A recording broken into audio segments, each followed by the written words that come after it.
Welcome back, everyone. Let's go ahead and test your new skills in natural language processing with a text classification project exercise. In this lecture, we'll have an overview of the exercise notebook, and in the next lecture, we'll go through the solutions. Let's head to the notebook to get started. Okay, here we are at the notebook for the exercise. So this is a text classification assessment exercise. You can see more information about the dataset at this link. It's from stanford.edu. But essentially, it's a bunch of movie reviews, and then someone has manually gone in and labeled them positive or negative.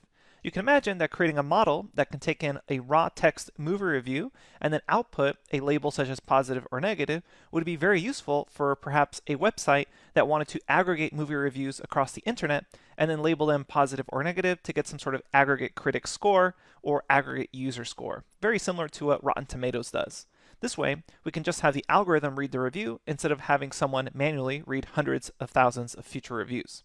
So, note that here, we're just going to complete the tasks in bold below. The first one's pretty much filled out for you. The file is called moviereviews.csv, and it looks like this.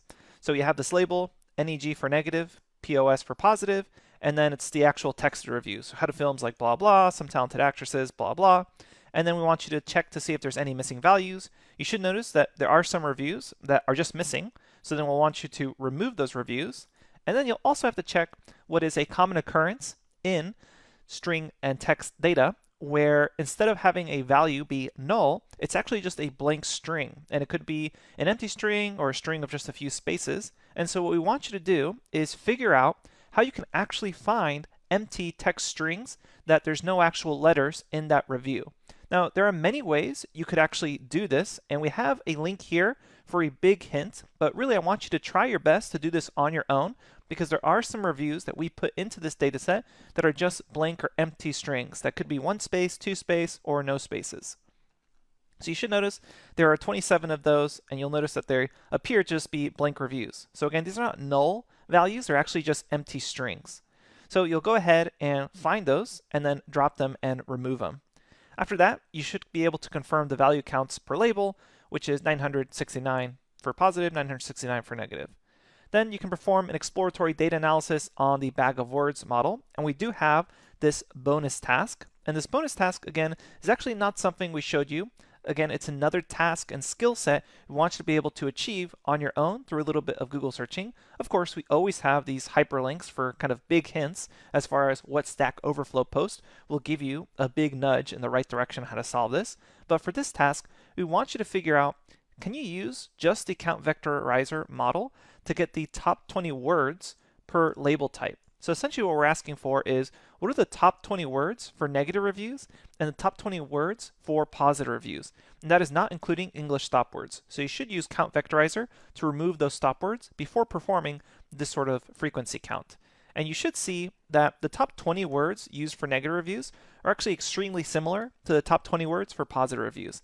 And it makes a lot of sense because if you start looking at the words themselves, it would make sense that words like film and movie are extremely popular for both negative and positive reviews, since you're probably going to refer to the noun of what you're actually writing the review about.